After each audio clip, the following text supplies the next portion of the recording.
মুখ এক ডাঙৰ খবৰ লেখা হৈছে জুবিন গাৰ্গৰ ভগ্নীয়ে মুখ খুলিলে জুবিন গাৰ্গৰ চৰিত্ৰ খণ্ডনৰ গৰিমা গাৰ্গৰ পৰা নিন্দাক লৈ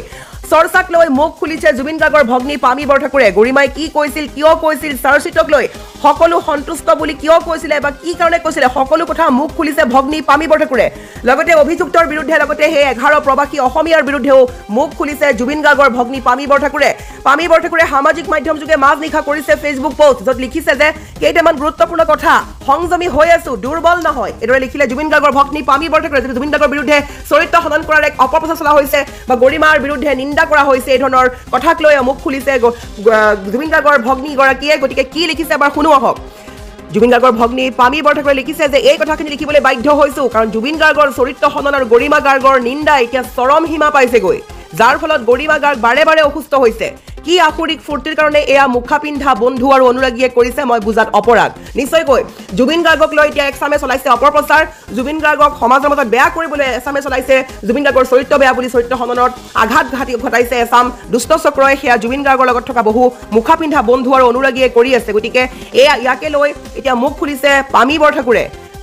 লিখিছে যে আমাৰ যুঁজ হৈছে ন্যায় যুঁজ জুবিন গাৰ্গৰ বাবে ন্যায় যুঁজ পৰ চৰ্চা আৰু নিন্দাই ন্যায় নিদিয়ে জুবিন গাৰ্গৰ বিকল্প নাই তাক বিচাৰিও লাভ নাই কিন্তু জুবিন গাৰ্গে যি সাহস আৰু মানৱীয়তাৰ বীজ প্ৰতিজন অসমীয়াৰ প্ৰাণত প্ৰতিষ্ঠা কৰি থৈ গ'ল সেই অলপ জুবিন গাৰ্গ নিজৰ মাজত জগাই তোলক তেতিয়াহে অসম আৰু অসমবাসী বাচিব জুবিন গাৰ্গে ন্যায় পাব এইদৰে লিখিলে জুবিন গাৰ্গৰ ভগ্নী পামী বৰঠাকুৰে লগতে গৰিমা গাৰ্গে চাৰ্চিটক লৈ কৰা মন্তব্যক লৈ মুখ খুলিছে পামী বৰঠাকুৰে লিখিছে যে গৰিমা গাৰ্গে চাৰ্চিটখনক লৈ সন্তুষ্ট হ'ল বুলি কেতিয়া ক'লে তেওঁ কৈছিল যে মূল অভিযুক্ত কেইজনক দিয়া ছেকশ্যন আৰু সাব ছেকশ্যন কেইটাক লৈ আমি ভাল পাইছো বুলি ক'লে চাৰ্জশ্বিটখন আমি এতিয়ালৈকে পঢ়িবলৈ পোৱা নাই যেতিয়া সিগনেচাৰ সিল মৰা কপি পাম তেতিয়াহে পঢ়িম সন্তুষ্টি অসন্তুষ্টিৰ কথা নাই ইয়াত এছআইটি চিএম আৰু মহামান্য কোৰ্টৰ ওপৰত আমাৰ আস্থা আছে আৰু এই আস্থাৰ মান ৰাখিব বুলিয়ে মানিছো নিজৰ স্থিতিত অটল হৈ আছো বুলি লিখিছে জুবিন গাৰ্গৰ ভগ্নীগৰাকীয়ে আৰু কেৱল এয়াই নহয় লগতে লিখিলে ভগ্নীয়ে যে গৰিমা গাৰ্গ ছিংগাপুৰলৈ এফআইআৰ দিবলৈ এই কাৰণেই যোৱা নাই যে জুবিন গাৰ্গৰ কেছটো আমাৰ পৰিয়ালৰ আৰু অসমবাসীৰ হৈ চৰকাৰে ইনভেষ্টিগেশ্যন কৰাইছে অসমত আৰু ছিংগাপুৰতো আকৌ বেলেগকৈ ছিংগাপুৰত গৰিমা গাৰ্গে ইনভেষ্টিগেশ্যন কৰাই ডিমত জেনেৰেট কৰাই কিবা লাভ হ'ব নেকি বুলি লিখিলে পামী বৰঠাকুৰে লগতে লিখিলে ছিংগাপুৰ পুলিচৰ ইনভেষ্টিগেশ্যন ৰিপৰ্ট দুৰ্ঘটনাৰ সময়ত আৰু এতিয়াও দুই এবাৰ একেই দিছে জানুৱাৰী আৰু ফেব্ৰুৱাৰী তদন্তৰ পিছত যদি একেই থাকে তেতিয়া জাষ্টিছ ফৰ জুবিন গাৰ্গ হ'বনে জাষ্টিছ ডিনাইড হ'ব গেৰাণ্টি কোনে দিব এই কথা স্পষ্টভাৱে লিখিছে জুবিন গাৰ্গৰ ভগ্নীগৰাকীয়ে আৰু নিশ্চয়কৈ যদি দুইখন দেশৰ ষ্টেটমেণ্ট বা তদন্ত প্ৰক্ৰিয়া বেলেগ হয় বা ৰিজাল্ট বেলেগ হয় তেন্তে জুবিন গাৰ্গৰ জাষ্টিছ কোনে দিব এয়া নিশ্চয়কৈ গুৰুত্বপূৰ্ণ কথা লিখিছে পামী বৰঠাকুৰে লগতে লিখিছে সেই ইয়তত থকা ছিংগাপুৰৰ অসমীয়া কেইজনক লৈ যে সেই অসমীয়া কেইজন কোন ব্ৰিডৰ মই বুজি নাপালো এছআইটি আৰু স্বয়ং চিএমে বাৰম্বাৰ মতাৰ পিছতো গোটেইকেইজন অসমলৈ আহিল সহযোগ কৰিবলৈ যি দুজনমান আহিল তাৰে অভিমন্যু তালুকদাৰ বোলাজনে কেৱল হাঁহিয়ে থাকিল মিডিয়াৰ আগত জুবিন গাৰ্গৰ মৃত্যু কি তেওঁৰ কাৰণে হাস্যজনক ইমান স্পৰ্ধা ইয়তত থকা গোটেইকেইজন আদালতৰ কাঠগড় আহি আমাক সত্য কওক আৰু নিশ্চয়কৈ সেই 11জন অসমীয়া প্ৰবাসী কিন্তু এতিয়াও নাহিলে অসমলৈ দুই এজন আহিছে তাৰে অভিমন্যু তালুকদাৰে কেমেৰাৰ সন্মুখলৈ হাঁহি চাই কথা কৈ থৈ গৈছিলে সেই কথা এতিয়াও পাহৰা নাই অসমবাসীয়ে অভিমন্যু তালুকদাৰে সাংবাদিকে সোধা প্ৰশ্নৰ উত্তৰত হাঁহি উত্তৰ দি গ'ল দেখা নগ'ল কোনো জুবিন গাৰ্গৰ মৃত্যুক লৈ দুখ কৰা মাথো হাঁহি তেওঁ কথা কৈ গুচি গ'ল সেই হাঁহি কিয় আছিল বা জুবিন গাৰ্গ যে মৃত্যু হ'ল সেয়া তেওঁৰ বাবে হাস্যজনক নেকি পামী বৰঠাকুৰে সোধা প্ৰশ্নৰে আমি সুধিছোঁ যে জুবিন গাৰ্গৰ যে মৃত্যু হ'ল সেয়া অভিমন্যুৰ বাবে হাস্যজনক কথা আছিল নেকি গতিকে ইয়তত থকা আটাইকেইজনক আদালতৰ কাঠগড়ত আহি সত্য ক'বলৈ ক'লে পামী বৰঠাকুৰে নিশ্চয়কৈ সেই 11জন প্ৰবাসী অসমীয়া নিশ্চয়কৈ গম পায় কি ঘটিছিলে কিন্তু মুখ খোলা নাই তাৰ বাবে সকলোৱে এতিয়া কৈছে যে সেই 11জন প্ৰবাসীক লাগে আৰু নিশ্চয়কৈ তেওঁলোক কিয় গ্ৰেপ্তাৰ হোৱা নাই ডাঙৰ প্ৰশ্ন লগতে লিখিছে পামী বৰঠাকুৰে যে the court will decide who is guilty and who is not based on fact and evidence অভিযুক্তসকলক নিৰ্দোষী বুলি আগতেই অপপ্ৰচাৰ চলাব হয় নিশ্চয়কৈ সামাজিক মাধ্যম খুলিবই নোৱাৰি বহু লোকেই লাগি গৈছে যে শ্যাম কানু সিদ্ধাৰ্থ শেখৰ অমৃতপ্ৰভা নিৰ্দোষী বুলি অপপ্ৰচাৰ চলাইছে কোনো গমেই পোৱা নাই কি হৈছে কিন্তু নজনাকৈ অপপ্ৰচাৰ চলোৱাত লাগি গৈছে তাকে লৈ মুখ খুলিছে পামী বৰঠাকুৰে লগতে শেষত লিখিছে জুবিন গাৰ্গৰ ভগ্নী বা পত্নী হোৱা সহজ নহয় যি কুৰা জুই যোৱা 3 মাহে জ্বলিছে তাৰ উত্তাপ আৰু বিষাদ তিল মানুহ কমা নাই বৰঞ্চ বাঢ়িছেহে আপোনালোকে নুবুজিব কাৰণ আপোনালোকৰ জীৱন এতিয়া নৰ্মেলাইজ হৈ গৈছে ফূৰ্তি কৰিছে ৰীল বনাইছে বদনাম গাইছে কিন্তু আমাৰ জীৱন স্থবিৰ হৈ গ'ল এটা তাৰিখত জুবিন গাৰ্গ অসমৰ কাৰণে আশীৰ্বাদ স্বৰূপে আহিছিল আমি ভাগ্যৱান তেওঁক উদযাপন কৰক সৃষ্টিৰ জৰিয়তে মানৱীয়তাৰ জৰিয়তে কিন্তু ৰাজনীতি কৰি নহয় জাষ্টিছ ফৰ জুবিন গাৰ্গ প্ৰকৃত অনুৰাগীসকলেহে লিখিব মুখা পিন্ধাবোৰে নহয় আৰু এইদৰে জুবিন গাৰ্গৰ ভগ্নীয়ে লিখিলে সামাজিক মাধ্যম যোগে এই পোষ্ট যেহেতু জুবিন গাৰ্গৰ চৰিত্ৰ খননৰ দৰে এক অপপ্ৰচাৰ চলাই আছে বহু লোকে জুবিন গাৰ্গক বদনাম কৰা টাৰ্গেট কৰি লৈছে আৰু অপৰাধীক বচাবলৈ বহু লোকে উঠি পৰি লাগিছে জুবিন গাৰ্গৰ ঘনিষ্ঠ বন্ধুৱে হওক লাগিলে অনুৰাগীয়ে হওক সেইসকলে কিয় কৰিছে কোনো বুজি পোৱা নাই 11জন প্ৰবাসীও বাচি আছে এই সকলৰ বিৰুদ্ধে মুখ খুলিছে পামী বৰঠাকুৰে আৰু পামী বৰঠাকুৰে এই পোষ্টটো সঁচাকৈ অতি গুৰুত্বপূৰ্ণ যিকেইটা তেওঁ পইণ্ট লিখিছে অতিকৈ গুৰুত্বপূৰ্ণ কথা লিখিছে নিশ্চয়কৈ সেই অভিমন্যু তালুকদাৰৰ যি হাঁহি ৰহস্য কি সেই 11জন প্ৰবাসী অসমীয়াক CMA বা পুলিচে কোৱাৰ পিছতো কিয় হাজিৰ হোৱা নাই তেওঁলোকক কিয় গ্ৰেপ্তাৰ কৰা নাই এইবোৰ বিভিন্ন প্ৰশ্ন উত্থাপিত হৈছে লগতে বহু লোকেই দোষীসকলক অভিযুক্তসকলক নিৰ্দোষী বুলি সজাই অপপ্ৰচাৰ চলাই আছে কিয় কৰিছে এই কথাও জনা নাই আৰু সেই ঘটনাৰ সৈতে জড়িত প্ৰত্যেকগৰাকী লোকেই শাস্তি পোৱাটো আমি বিচাৰিছোঁ কিন্তু এছাম মুখা পিন্ধা লোকে বিচৰা নাই কিয় জুবিন গাৰ্গক বাৰে বাৰে মৃত্যুৰ পিছতো আঘাত কৰিব সৃষ্টিৰ চেষ্টা কৰিছে যিহেতু জুবিন গাৰ্গ জীয়াই থকাৰ পৰাই এগাল এছামমান শত্ৰুৱে তেওঁক শেষ কৰি পেলালে তেওঁক মদ খুৱাই তেওঁৰ জীৱন বৰবাদ কৰি পেলালে তেওঁ টকাৰে লুটিলে আৰু মৃত্যুৰ পিছতো কিন্তু জুবিন গাৰ্গক লুটিবলৈ এৰা নাই বা ঠগিবলৈ এৰা নাই এছাম মুখা পিন্ধা বন্ধু বা অনুৰাগী গতিকে ইয়াকে লৈ পোষ্ট কৰিলে সামাজিক মাধ্যমযোগে পামী বৰঠাকুৰে আজি দিনটো আমাৰ বাবে অত্যন্ত গৌৰৱৰ দিন আৰু স্মৰণীয় দিন কাৰণ আজি অসমৰ ৰাইজৰ বাবে উত্তৰ পূৰ্বাঞ্চলৰ ৰাইজৰ বাবে দেশৰ মাননীয় প্ৰধানমন্ত্ৰী নৰেন্দ্ৰ মোদী ডাঙৰীয়াই আজি এই নামৰূপলৈ আহি আমাৰ নামৰূপ চতুৰ্থ সাৰ কাৰখানা আধাৰশিলা স্থাপন কৰিবৰ বাবে তেখেতে যি মহৎ পদক্ষেপ লৈছে তাৰ বাবে মই প্ৰথমতে সমগ্ৰ মোৰ ডিব্ৰুগড় লোকসভা সমষ্টিৰ ৰাইজৰ হৈ অসমৰ ৰাইজৰ হৈ উত্তৰ পূৰ্বাঞ্চলৰ ৰাইজৰ হৈ মাননীয় প্ৰধানমন্ত্ৰী ডাঙৰীয়াক আন্তৰিকতাৰে শ্ৰদ্ধা সহকাৰে কৃতজ্ঞতা জ্ঞাপন কৰিছোঁ আমি সকলোৱে জানো আমাৰ দেশৰ সৰ্বাতোতকৈ মৰমৰ আৰু প্ৰিয় নেতাজনে হৈছে নৰেন্দ্ৰ মোদী ডাঙৰীয়া বৰ্তমান বিশ্বৰ বুকুত সৰ্বাতোতকৈ লোকপ্ৰিয় নেতা হিচাপে পৰিগণিত হৈছে তেখেতৰ শক্তিশালী পদক্ষেপৰ যোগেদি আজি ভাৰতবৰ্ষক বিশ্বৰ বুকুত অন্যতম শক্তিশালী ৰাষ্ট্ৰ হিচাপে প্ৰতিষ্ঠা কৰাৰ ক্ষেত্ৰত সফলতা অৰ্জন কৰিছে পৰম শ্ৰদ্ধাৰ মাননীয় প্ৰধানমন্ত্ৰী নৰেন্দ্ৰ মোদী ডাঙৰীয়া অসমৰ ৰাজ্যপাল লক্ষ্মণ প্ৰসাদ আচাৰ্য ডাঙৰীয়া অসমৰ মাননীয় জনপ্ৰিয় মুখ্যমন্ত্ৰী শ্ৰদ্ধেয় ডক্টৰ হিমন্ত বিশ্ব শৰ্মা ডাঙৰীয়া ভাৰত চৰকাৰৰ প্ৰাক্তন মন্ত্ৰী বৰ্তমান ৰাজ্যসভাৰ সদস্য ৰামেশ্বৰ তেলী ডাঙৰীয়া অসম চৰকাৰৰ মন্ত্ৰী প্ৰশান্ত ফুকন ডাঙৰীয়া যোগেন মোহন ডাঙৰীয়া বিমল বৰা ডাঙৰীয়া আৰু আমাৰ মাননীয় বিধায়কসকল পৰম শ্ৰদ্ধাৰ উপস্থিত ৰাইজ আৰু সাংবাদিক বন্ধুসকল নামৰূপবাসী ৰাইজে যোৱা প্ৰায় 40টা বছৰ ধৰি নামৰূপত চতুৰ্থ সাৰ কাৰখানা পাবৰ বাবে আবেদন জনাই আহিছিল আৰু সদৌ অসম ছাত্ৰ সন্থা অসম জাতীয়তাবাদী যুৱ ছাত্ৰ পৰিষদৰ লগতে নামৰূপৰ শ্ৰমিক সন্থাৰ লগতে বিভিন্ন দল সংগঠনে এই ক্ষেত্ৰত আন্তৰিকতাৰে ভাৰত চৰকাৰক অনুৰোধ জনাই আহিছিল কিন্তু কংগ্ৰেছে দীৰ্ঘদিন ৰাজত্ব কৰাৰ পাছতো এই খেতিয়কৰ স্পৰ্শকাতৰ এই বিষয়টো কোনোদিনেই গুৰুত্ব নিদিলে কংগ্ৰেছে সম্পূৰ্ণৰূপে আওকাণ কৰাৰ বাবে আমি বহুত পিছুৱাই থাকিব লগা হ'ল কিন্তু বৰ্তমান প্ৰধানমন্ত্ৰী নৰেন্দ্ৰ মোদী ডাঙৰীয়াই আন্তৰিকতাৰে অসম তথা উত্তৰ পূৰ্বাঞ্চলৰ খেতিয়কৰ ৰজা কথা আন্তৰিকতাৰে উপলব্ধি কৰি আজি তেখেতে নিজেই 10,000 কোটি টকা ব্যয় কৰি চতুৰ্থটো আজি নামৰূপ সাৰ কাৰখানা নিৰ্মাণৰ আধাৰশিলা কৰিবলৈ আহিছে ইয়াতকৈ আৰু আমাৰ খেতিয়ক ৰাইজৰ বাবে কি ডাঙৰ কথা হ'ব পাৰে কওকচোন ৰাইজ হয়নে নহয় গতিকে মই অতদিনে যিসকল আমাৰ সংগঠনে এই ক্ষেত্ৰত আন্তৰিকতাৰে আবেদন জনাই আহিছিল মই তেখেতসকলকো অভিনন্দন জনাইছোঁ আৰু মই ভাবোঁ আমি সকলোৱে মিলি মাননীয় প্ৰধানমন্ত্ৰী ডাঙৰীয়াক আন্তৰিকতাৰে কৃতজ্ঞতা জ্ঞাপন কৰিব লাগে সেইবাবে মই সকলোকে নিজৰ স্থানত থিয় হৈ হাততালি মাৰি নৰেন্দ্ৰ মোদী জিন্দাবাদ নৰেন্দ্ৰ মোদী জিন্দাবাদ নৰেন্দ্ৰ মোদী জিন্দাবাদ নৰেন্দ্ৰ মোদী জিন্দাবাদ আমি এইখিনি সকলো সময়তে মনত ৰাখিব লাগিব কাৰণ নৰেন্দ্ৰ মোদী ডাঙৰীয়াও অত্যন্ত দুখীয়া পৰিয়ালৰ এটি সন্তান হিচাপে সদায় দুখীয়া মানুহৰ মনৰ বেদনা গভীৰভাৱে উপলব্ধি কৰিব পাৰে আৰু সেই উপলব্ধিৰে যোৱা 11 বছৰে ভাৰতবৰ্ষক আমাৰ শ্ৰমিক আৰু খেতিয়কৰ সকলো শ্ৰেণীৰ ৰাইজৰ উন্নয়নৰ বাবে নিৰন্তৰ যিবিলাক তেখেতে প্ৰচেষ্টা হাতত ল'লে আজি ফলপ্ৰসূ হ'ল, যাৰ ফলত আজি ভাৰতবৰ্ষৰ প্ৰতিগৰাকী নাগৰিকে সন্মান সহকাৰে জীৱন যাত্ৰা আগুৱাই নিবলৈ সক্ষম হ'ল। গতিকে মই সেইবাবে আজি এই সভাত মই দীঘলীয়া বক্তব্য দিবলৈ অহা নাই। আমি সকলোৱে আগ্ৰহেৰে বাট চাই আছোঁ মাননীয় প্ৰধানমন্ত্ৰী নৰেন্দ্ৰ মোদী ডাঙৰীয়াৰ বক্তব্য শুনিবৰ বাবে। মই পুনৰবাৰ নামৰবাসীক ধন্যবাদ জনাইছোঁ আৰু আগন্তুক দিনত এই চতুৰ্থ যিটো প্লান নিৰ্মাণৰ ক্ষেত্ৰত যাতে আপোনালোকে সকলোৱে আন্তৰিকতাৰে যাতে সহযোগিতা আগবঢ়াব পাৰে তাৰ বাবে আবেদন জনাইছোঁ। আৰু ইয়াৰ উৎপাদনৰ ফলত কেৱল উত্তৰ পূৰ্বাঞ্চলৰ বজাৰে যে এই সাৰ কাৰখানাই দখল কৰিব এনে নহয়,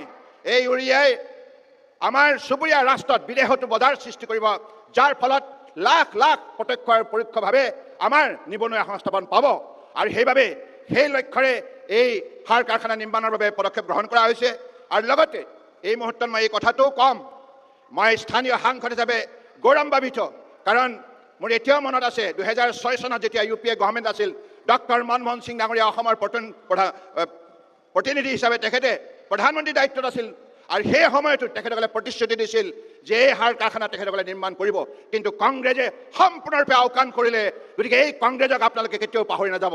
এই কংগ্ৰেছে যেনেধৰণে প্ৰতাৰণা কৰিলে অসমৰ খেতিয়কক, উত্তৰ পূৰ্বাঞ্চলৰ খেতিয়কক, ইয়াৰ বাবে আপোনালোকে তেখেতসকলক হেকনি দিবই লাগিব। দিবনে নাই? দিবনে নাই? গতিকে আজি এই শুভক্ষণত অসম চৰকাৰৰ মাননীয় মুখ্যমন্ত্ৰী ডক্টৰ হিমন্ত বিশ্ব শৰ্মা ডাঙৰীয়াক মই ধন্যবাদ জনাইছোঁ, কাৰণ অসম চৰকাৰো এই উদ্যোগটো নিৰ্মাণৰ ক্ষেত্ৰত যিখিনি তৎপৰতা দেখুৱালে তাৰ বাবে নিশ্চিতভাৱে আমি সকলোৱে তেখেতক ধন্যবাদ দিব লাগিব। এইখিনি কথাকে কৈ মই সমবেত সমগ্ৰ ৰাইজলৈ কোটি কোটি প্ৰণিপাত যাচি পুনৰবাৰ মাননীয় প্ৰধানমন্ত্ৰী নৰেন্দ্ৰ মোদী ডাঙৰীয়ালৈ আন্তৰিকতাৰে শ্ৰদ্ধা আৰু কৃতজ্ঞতা জ্ঞাপন কৰি ধন্যবাদ জনাই মোৰ বক্তব্য সামৰিলোঁ। ধন্যবাদ। জয় আই অসম। ভাৰত মাতা কি, ভাৰত মাতা কি। আমাক কৈছিলে বোলে জয়ন্ত কাকতিক 3 মাহৰ ভিতৰত মই জুবিন গাৰ্গৰ পৰা নাইকিয়া কৰি দিম, জুবিন গাৰ্গৰ ওচৰৰ পৰা। তাৰমানে বাকজনী তাক লাগে। আৰু জয়ন্ত কাকতিক নাইকিয়া কৰাটো সৰু কথা, মইতো আৰু এতিয়া মোৰ এটা এইছোঁ হয় নাই, মই এনি টাইম ধৰক লাগি থাকিব নোৱাৰোঁ, কিন্তু দাদাক ভাল পাওঁ, দাদা বিচাৰে আমি একেলগে থাকোঁ, ফুৰিব যাওঁ।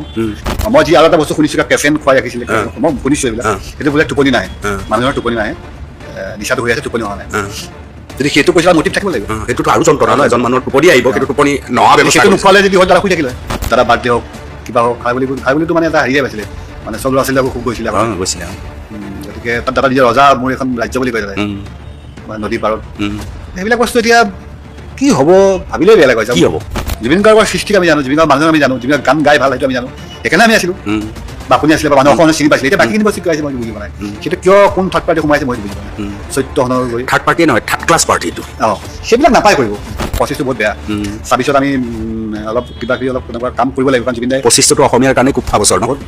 ৰাতি অকণ বেছিকৈ মিছ কৰোঁ তেখেতক, মানে মনত পৰক দিনটোতো ব্যস্ত থাকে, আপোনাৰ ব্যস্ত থাকে, চব ব্যস্ত জীৱনত থাকোঁ, ফেমিলি আছে, ৰাতি অকলশৰীয়া হ'লে অকণমান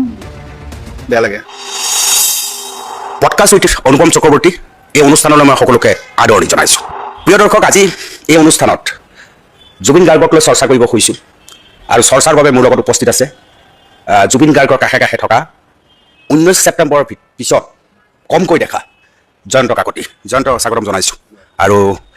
মই ব্যাখ্যা আৰম্ভণিতে কৈছোঁ যে 19 ছেপ্টেম্বৰৰ ভিতৰত তোমাক কমকৈ দেখা গৈছে, তাৰ পিছত কথাটো কি? কথাটো তেনেকুৱা একো নাই, যিহেতু মানুহটোৱেই নাই। গতিকে মই 19 ছেপ্টেম্বৰৰ দিনা মই কাহিলীপাৰাত আছোঁ, গোটেই ৰাতিটো আছোঁ কাহিলীপাৰাত। 20 ছেপ্টেম্বৰটো আছোঁ। মই খালি ক'তো বাইট দিয়া নাই বা ক'তো লোৱা নাই, কিন্তু মই যেনেকৈ থাকিব লাগে মোৰ মতে মই জুবিন দাক নোহোৱা হোৱাত যিটো মোৰ যেনেকৈ মই থাকিব লাগে থাকছোঁ। ইনফেক্ট সেইখিনি বহুতে মোক ফোন কৰিছিলে, মোক ঘৰৰ পৰা মই বাইদেউ সোণাই বাইদেউ তাহাঁতেও কৈছিলে যে, মানে মোৰ ৱাইফক ফোন কৰিছিলে দেখা নাই যে, তেতিয়া মই ফোন কৰি বাইদেউ ক'লোঁ যে তই ক'ত দেখা নাই, টিভিত দেখা নাই নেকি? টিভিত নাই দেখা যদি মই ক'ব নোৱাৰিম, কিন্তু মই য'ত থাকিব লাগে আছোঁ। মই সৰু সজাই গৈছোঁ, মই আপোনাৰ সোণাপুৰতো গৈছোঁ। কথাটো হ'ল যিহেতু মানুহজন নাই, গতিকে বাকী মই ফেচবুকতো একদম ঢুকাবৰ দিনা সন্ধিয়া আই থিংক 19 তাৰিখে মই এটা পষ্ট দিছিলোঁ যে শ্যাম পানী মন্তব্য তদন্ত হ'ব লাগিব। কি ভাবি দিছিলোঁ, মই ইমান ভাবিছিলোঁ যে এইটো কিবা এটা তাত গণ্ডগোল আছে। পষ্টটো ফেচবুকত আছে, তুমি দেখিব পাৰিব। 19 তাৰিখে সন্ধিয়া প্ৰায় 4টা-5টা বজাত মোৰ বিৰাট খং উঠিছিল গোটেই কথাটোত, যিহেতু কিয় হ'ব পাৰে। আৰু যিহেতু জুবিন দা নোহোৱা হৈ গ'ল, কাৰণ মই জুবিন দাক 16 তাৰিখে লগ পাইছোঁ সন্ধিয়া, আমি প্ৰায় 2 ঘণ্টা সময় একেলগে বহি আছোঁ, কথা পাতিছোঁ। সেইদিনা জুবিন দাক নৰ্মেল ধুনীয়া গানৰ কথা পাতিছোঁ। জুবিন দাই পুৰণা ইনষ্ট্ৰুমেণ্টবিলাক ক'ত থ'লে, বহুত বস্তু কিনিছিল জুবিন দাই, গীটাৰ চিটাৰবিলাক ক'ত আছে, পুৰণা এটা ড্ৰাম প্ৰগ্ৰেম এটা আছে, সেইটো মানে আমি খুব তেতিয়া লাইক কৰিছোঁ। তেতিয়া এইটো বহুত ডাঙৰ বস্তু, আমি চাব যাওঁ মানে কি বস্তু এইটো। জুবিনে সুধিলোঁ কেতিয়া লৈছিলে আপুনি, এইবিলাক কথা কি হ'ল, ক'ত আছে এতিয়া। তেনেকুৱা পাই ৰাজা বৰুৱা আছিলে, আমি সেই কি কৰি আমাৰ বিকাশ তাৰ কেছেটৰ সেইটো বিশাল কলিতা উন্মোচন আছিল। সেইদিনা আমি প্ৰায় 8টা বজালৈকে একেলগে আছোঁ সন্ধিয়া। তাৰপিছত দাদা যাব সময়ত কিবা আৰু গানৰ কথা পাতিছিল তেনেকুৱা মই আহি লগ পাইছোঁ 21 তাৰিখে মই সন্ধিয়া পাই যাম তোমাৰ সেইদিনাই শেষ নেকি লগ পোৱা 16 তাৰিখ শেষ 16 ছেপ্টেম্বৰ দাদা 17 তাৰিখে গুচি গৈছে 16 তাৰিখে মই লগ পাইছোঁ গতিকে এইটোৱে কথা মই জুবিন দাক মই যেনেকৈ হেৰি কৰিবলৈ কৰিছোঁ তেনেকৈ সন্মান দিবলৈ তেখেতক শ্ৰদ্ধা দিবলৈ জনাইছোঁ খালি মই ইমান মানে মিডিয়াত ওলাই ফুৰা নাই আৰু মানে বা বহুত মই বস্তু এভইড কৰিছোঁ বহুত জেগাত যোৱা নাছিলোঁ লাহে লাহে যাওঁ এতিয়া ক'ৰবাত মাতিলে গৈ আছোঁ তেনেকুৱা এই মুহূৰ্তত চাৰ্জশ্বিট জমা দিলে SITয়ে এই মুহূৰ্তত মানে সামাজিক মাধ্যমত পৰিস্থিতিটো এনেকুৱা হৈছে জয়ন্ত কোনোবাই কাৰোবাক দুখ দিছে কোনোবাই কাৰোবাৰ প্ৰতি চফ্ট কৰ্ণাৰ ৰাখিছে আমিতো ভবাই নাছিলোঁ যে অভিযুক্তকাৰী যিসকল তেওঁলোকৰ হৈও মানুহ ওলাব গোটেই পৰিস্থিতিটো দেখি তোমাৰ কেনেকুৱা লাগিছে একচুৱেলি এই বস্তুটো যিটো এতিয়া হৈ আছে মানে এটা কথা অনুবন্ধা এইটো কোনোবাই মই ভাবিব বেয়া পাব পাৰে আমাৰ এখন আইনী ব্যৱস্থা আছে আৰু মুখ্যমন্ত্ৰী নিজে তেখেতে কামটো নিজে লাগি আছে তেখেত আমাৰ ৰাজ্যৰ মুৰব্বী গতিকে তেখেত অলপ বিশ্বাস কৰিব লাগিব পলিটিকেলি বস্তু ক'ব কাৰণে যোনে হওক যিকোনো এজন CM হওক যোন দলৰ হওক আমি CMৰ চকীখনক সন্মান কৰি হ'লেও আমি তেখেতক সেই বস্তু ৰেচপেক্ট দি পেলাই আমি বস্তুটো চাব লাগিব তেখেতে নিজে আগভাগ লৈছে তাৰপিছত হ'ল SIT গঠন কৰিলে SIT গঠন কৰাত বহুতৰ তেওঁলোকে বিচাৰি সময় লৈছে কাম কৰিছে অলমষ্ট 3 মাহ সময় লৈ কাম কৰি জমা দিছে এতিয়া জমা দিয়াৰ পিছত আমাৰ মানুহখিনিয়ে মানে ন্যায়পালিকাত বিশ্বাস ৰাখিব লাগিব আৰু SIT এটা চেলেঞ্জ আছে তেওঁলোকে যিটো বস্তু জমা দিছে তেওঁলোকে যদি এটা সুৰুঙা থকা বস্তু জমা দিয়ে তেওঁলোকৰ এটা পিছলৈ বদনাম হ'ব বা তেওঁলোকৰ এটা চাকৰিত জীৱনত এটা দাগ লাগি থাকিব মোৰ মতে মই তেনেকৈ ভাবি আছোঁ মই এতিয়াও আশাবাদী যে যুক্তিয়ে উপযুক্ত শাস্তি পাব মানে যোনে দুখী আৰু উপযুক্ত শাস্তি পাব আৰু উপযুক্ত শাস্তি পোৱাটো জৰুৰী হয় গতিকে এতিয়া কোনোবাই চব কৰ্ণাৰ ৰাখি পেলাই কিবা কথা কৈছে বা পলিটিকেলি কথা কৈছে যোনে হওক যোন দলৰ হওক বা XYZ হওক এতিয়া পলিটিক্সটো হৈ থাকিব পলিটিক্সটো কৰি থাকিব পাৰি জুবিন দাৰ ক্ষেত্ৰত সেইটো আমি ওপৰত আঁতৰি আহিব লাগিব সাধাৰণ জনতাৰ কেইটামান প্ৰশ্ন আছে জয়ন্তক আগতে নিজে সেই প্ৰশ্নকেইটা কেনেকৈ বিশ্লেষণ কৰে মই সেইটো চাব বিচাৰিছোঁ ইতিমধ্যে গ্ৰেপ্তাৰ হৈছে সাধাৰণ মানুহে কৈ আছে যে সেইদিনা ইয়ত পাৰ্টিত যি যে 11জন মানুহ আছিল প্ৰবাসী অসমীয়া মদ গাহৰিৰ কথা কৈছিল তেওঁলোকে এতিয়া ভাবিছে যে তেওঁলোকক এৰাই চলা হৈছে কোনোবাই কৈছে যে চাৰ্জশ্বিটত সাক্ষী হিচাপে তেওঁলোক আছে চাৰ্জশ্বিট কোনো দেখা নাই সময়ে সেইটো ক'ব তোমাক মই সুধিব বিচাৰিছোঁ ইয়াত পাৰ্টিৰ সেই 11জন প্ৰবাসী অসমীয়া তোমাৰ দৃষ্টিত দোষী হয়নে নহয় তোমাৰ দৃষ্টিত কি কাৰণে তোমাৰ দৃষ্টিত দোষী মানে মই কাৰণটো কৈছোঁ চাৰ্জশ্বিটত তেওঁলোকে কি দিছে নাজানো মোৰ কথাটো হ'ল তেওঁলোকে সেইদিনা জুবিন দাই সাঁতুৰিব নামিছিলে তেওঁলোকো আছিলে লগত আৰু তাতে এটা কথা মই এতিয়া বহুতে কৈ দিওঁ ক'ব নালাগে যদি নাজানো বাৰু তন্ময় ফুকন বুলি এজন তাত মানুহ আছিলে মানে প্ৰবাসী অসমীয়া তেখেতে আমাৰ লগত বিৰাট ক্লোজ আছিলে মানে আমি ক্লোজ মিনছ কি জুবিন দাৰ লগত বিশেষকৈ গৰিমাৰ লগত আৰু আমাৰ এটা গ্ৰুপ আছে সন্তোষ গ্ৰুপ বুলি জুবিন দাই নিজে বনোৱা সেই গ্ৰুপটোত তন্ময় ফুকন আছিলেই তন্ময় খুব কাষৰ গতিকে সেই গ্ৰুপটোত ইনফেক্ট গোটেই ঘটনা হোৱাৰ পিছত আমি এটা এক্সপেক্টেশ্যন ৰাখিছিলোঁ যে তন্ময় আমাৰ সন্তোষ গ্ৰুপটোক ক্লোজ মানুহখিনিক বা গৰিমাক ফোন কৰি তেওঁ এটা ক'ব পাৰিলে যে গৰিমা কথাটো এনেকুৱা 19 তাৰিখেও একো নক'লে ন তেওঁ আজিলৈকে নক'লে গৰিমাক ফোন এটাও নকৰিলে বা আমাৰ গ্ৰুপটোতো আমি গ্ৰুপটো তেখেতে মই ইনফেক্ট সুধিছিলোঁ মানে তন্ময় আমি কথাটো জানিব বিচাৰোঁ একচুৱেলি সেই বস্তু দিনা হৈছে কি বাকী পিছত হৈ থাকিব মাৰ্ডাৰ হৈছে পইচা খাইছে এইবিলাক চলি থাকিব মানে সেইদিনা কি হৈছিল তেখেতে যে পানী নামি গ'ল নামি যোৱাৰ পিছত তেখেতে আকৌ উঠি নাহিলে ছেকেণ্ড টাইম সেইটো কি হৈছিল মানে সেইটো চবেই জানিব লাগিব সেইটো গ্ৰুপত তোমালোকে সুধিছিলা আমি সুধিছিলোঁ চবেই আমাৰ তাত গ্ৰুপত পবিত্ৰ আভা হৈছে তেখেতে চবেই সুধিছিলোঁ আমি তো তেখেতে একো নক'লে আমাৰ লাষ্টত পবিত্ৰ তেখেতে গ্ৰুপটো ৰিমুভ কৰি দিলে উপায় নাই আৰু কাৰণ আমি তাত বহুত ধৰণৰ কথা পাতোঁ আৰু গোটেই মানুহখিনি গ্ৰুপটোত থকা গোটেই জুবিন দাৰ ক্লজেষ্ট ওৱান আৰু মানে তেওঁৰ কাৰণে সেই গ্ৰুপটোতো তন্ময় ফুকনে সেই গ্ৰুপটোতো কথা পতাৰ সাহস নহ'লে তেওঁ সাহস নকৰিলে আৰু তেখেতে আমি ভাবিছিলোঁ আমাক নক'লো পাৰ্চনেলি গৰিমাক এবাৰ তেখেতে যিহেতু তেখেত জুবিন দাৰৰ ৱাইফ আৰু সেইটো গৰিমাক জনাৰ অধিকাৰ আছিলে মোৰ মতে তন্ময় ক'ব লাগিছিলে যে তেখেতে মানে কি হৈছিলে সেইখিনি কৈ দিলে মানে বস্তুটো মানুহ ইমান পলাই নে মই আচৰিত পালোঁ সেইটো আচৰিত পালোঁ ইমান পলাব পাৰে নে মানুহ আচৰিত পালোঁ সেইটো কিয় কৰিলে মই বুজি নাপালোঁ আজিলৈকে বাকীখিনি মানুহ মই ইমান চিনি নাপাওঁ আৰু তেতিয়াতো SITৰো কথা নাই ন কথা ঘটিছে তুমি সেইদিনা ৰাতিয়ে 19 তাৰিখে ৰাতি গৰিমাক কৰি দিবলৈ ফোন কৰি বা ঘটনা হওঁতে গৰিমা এনেকুৱা হ'লে মোৰ ৰিস্কত আছিল জুবিন দাক এইটো হ'ল ডাইৰেক্ট ক'ব লাগে আমাৰ গ্ৰুপত তেখেতে সেইটো বস্তু শ্বেয়াৰ কৰিব লাগে তেখেতে একদম নিমাত হৈ থাকিলে একোৱে নক'লে আজিলৈকে এতিয়া আৰক্ষীৰ কথা নাই কিবা কথা নাই কি হৈছে আচলতে একচুৱেলি সেইটো সময়ত বস্তুটো কি হৈছিলে কেনেকুৱা পানীত পৰি গ'ল কিমানখিনি লাগে নাছিলে এইবিলাক ওলাইছে ভিডিঅ'বিলাক পিছত ওলাইছে তন্ময় সেইটো ক'ব লাগিছিলে এতিয়া সেইকাৰণে বস্তুটো এতিয়া সন্দেহত পৰিয়ে যায় তন্ময় সেইটোৱে তেখেতে যদি বস্তু আমাক কৈ দিলে হয় কিয় নক'লে সেইটো এটা ৰহস্য থাকি গ'ল মানে তেওঁ গৰিমাক এটলিষ্ট ইমান ফোন এটা কৰিব লাগিছিলে ছিংগাপুৰত জুবিনৰ অনুষ্ঠান কৰিবলৈ যাওঁতে শ্যামকানু মহন্তৰ অনুষ্ঠানত গৈছে ঠিক আছে কিন্তু তন্ময়ৰ এটা ডাঙৰ ৰোল আছে তন্ময় ক্লোজ জুবিন গাৰ্গৰ আৰু তন্ময় সেইদিনা জুবিন দাই তন্ময় লৈ গৈছে পাৰ্টিটোলৈ মই ইমান যিমানখিনি গম পাইছোঁ তেখেতৰ গাড়ীটো গৈছে পাৰ্টিটোলৈ হোটেলৰ পৰা পাৰ্টিটো লৈ গাড়ীটো গৈছে যিমান তেওঁ আৰু এজন কুমাৰ তালুকৰা বুলি আছিলে তেওঁলোকৰ কিন্তু মানে বাকীখিনি আমি চিনি নাপাওঁ বা গৰিমাব ইমান নাজানে পাইছে নাজানে তন্ময় মানে আমাৰ তন্ময় গ্ৰুপটোত থকা মানে জুবিন দাৰ ক্লোজ তন্ময় প্ৰত্যেকটো কথাই গম পায় তাত বহুত বেলেগ ধৰণৰ চৰ্চা কৰোঁ মোৰ কেনে জুবিন দাৰ কিবা এটা হ'লে চবেই শ্বেয়াৰ কৰোঁ জুবিন দাৰ বেয়া এটা হ'লে শ্বেয়াৰ কৰোঁ কিয় ক'লে আপুনি মানে গোটেই বস্তুখিনি তাত শ্বেয়াৰ হয় জুবিনা ভাল চিনেমাখনত কি হ'ব গোটেই তাত শ্বেয়াৰ হয় জুবিনা নিজে তেখেতে শ্বেয়াৰ কৰে তাত তেখেতৰ নিজৰ মনোভাৱ তেখেতে কেতিয়াবা খং উঠি কিবা ৰাতি চাৰিটা ৰাতিপুৱা শ্বেয়াৰ কৰে তাৰপিছত আমি ফুল থাকক মানে ঘৰুৱা পৰিৱেশ তন্ময় সেই বস্তু মানে এতিয়া সেই গ্ৰুপটোত থকা গোটেইখিনি মানুহ সেইটো আমি লাষ্টত সুধিলোঁ যে তুমি এইটো কৰিলা কিয় নক'লে একো কথা উত্তৰ নিদিলে তুমিতো জুবিনৰ লগত বিদেশত যথেষ্ট ঠাই ঘূৰিছা মই বহুত গৈছোঁ, বহুত ঠাই গৈছে। ছিংগাপুৰতো গৈছিলা নেকি? নাই ছিংগাপুৰ যোৱা নাই। নাই ইয়াৰ আগত অনুষ্ঠানৰ মই নাই, মই ছিংগাপুৰ কেতিয়াও ছিংগাপুৰ গৈ পোৱা নাই। মই নিজে গৈ পোৱা নাই। বিদেশত জুবিন গাৰ্গৰ বহু ৰসাল কাহিনী আমি পাই থাকোঁ, তোমাৰ যোগেদি ওপৰত মোকো কোৱা বহুত ৰসাল কাহিনী হয়। আৰু বিদেশ ভ্ৰমণত জুবিন গাৰ্গৰ উৎসাহটো কেনেকুৱা দেখা তুমি? সেইটোৱে তাৰমানে আমি সেইদিনা মই এজনৰ কথা পাতিছিলোঁ। তাৰমানে জুবিন দাৰ কি হয়, তেখেতে এক্সপ্ল'ৰ কৰিব খুব ভাল পায়, মানে ফুৰি মেলি বা আমি যেতিয়া বাহিৰলৈ যাওঁ, আমি ৰাছিয়া যাওঁতো বা ইউএছ যাওঁতে বা আমি লাষ্ট 2023 আমি এটা ৰোড ট্ৰিপ কৰিছিলোঁ, প্ৰায় 40 দিন গাড়ী চলাই গৈ আছিলোঁ। তেখেতে সেই খোৱা বোৱাবিলাক আৰু ৰাতিপুৱা মানে আমি এতিয়া কি হয়, বংকিমদা মই শ্ৰমিক দা আমি চাৰিজন থাকোঁ। আমি ৰাতি অকণ দেৰি হ'লে জুবিন দাৰ পিছদিনা যিমান দেৰি শুব দিওঁ, সেই 9:30 10 তেওঁ নিজে অলপ পিছত উঠি যায় আৰু ব'ল যাবলৈ ব'ল উঠি গৈ আমি ধৰক আজি এনেকুৱা জেগাত শুই থাকোঁ, আমি নদীৰ পাৰত বা পাৰ্কৰ ভিতৰত ৰোড ট্ৰিপতে আমি হোটেল ল'ব নাপাওঁ। তেখেতে আমি গৈ এখন বেলেগ এটা পেট্ৰল পাম্পত ফ্ৰেছ ব্ৰেকফাষ্ট কৰে, গাড়ী চলাই আমি গৈ থাকোঁ। তেখেতৰ সেই বস্তুবিলাক বহুত ফূৰ্তিত থাকি ভাল পাইছিল তেখেতে জুবিন দাই, আৰু এক্সপ্ল'ৰ কৰি ভাল পায় নতুন নতুন বস্তু, নজনা বস্তু জানি পেলাই তেওঁ বিৰাট ভাল পায় বস্তুবিলাক। আৰু আমি ৰাছিয়া যাওঁতো মই ফুড মেনুখন মোৰ লাষ্টত মানে কি ভাতলৈ গুচি আহোঁ আৰু দাদা বিৰাট গালি পায়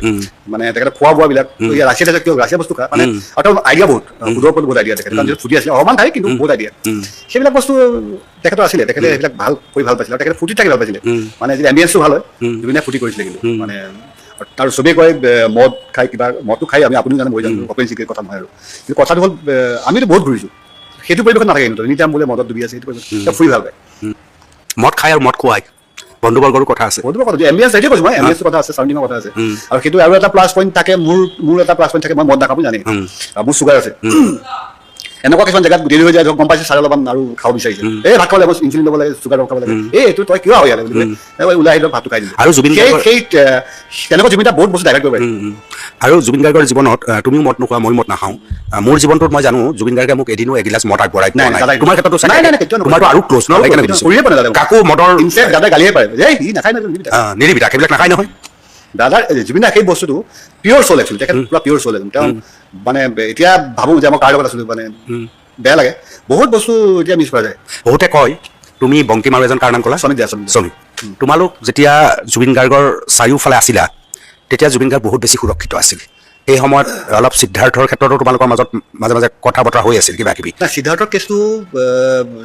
প্ৰথম কথা, সিদ্ধাৰ্থ হ'ল দাদাৰ অথৰিটি, দাদা অথৰাইজ কৰি থোৱা এজন মেনেজাৰ, গতিকে আমি সেইটো বস্তু খুব কম সোমাওঁ। কিন্তু মই কিছুমান বস্তু জানো যে সিদ্ধাৰ্থে দাদা বহুত বস্তুত আমাৰ কাম ভৰাই বা সেইটো নেগেটিভ ছেট কৰি থৈ গ'ল, এতিয়াও সেই নেগেটিভ চলি আছে, মানে জয়ন্ত কাকতিয়ে জুবিন গাৰ্গৰ পইচা খালে, সেই নেগেটিভ এতিয়াও চলি আছে, আৰু সিদ্ধাৰ্থে সেইটো ছেট কৰি থৈ যোৱা। তাৰমানে এনেকুৱা দিন মই গম পাওঁ, মানে দাদাই ধৰক এতিয়া সিদ্ধাৰ্থৰ ৰাতি হিচাপ কৰিছে, সিদ্ধাৰ্থ পইচাটো কি হ'ল মোৰ, এই দাদা আপুনি কি বিনৰ মাৰ্টত আপুনি ইনভেষ্ট কৰিছে, এইবিলাক পইচা অহাই নিদিয়ালৈকে কি হ'ল হিচাপ লওকচোন আপুনি, বুজি পাইছে?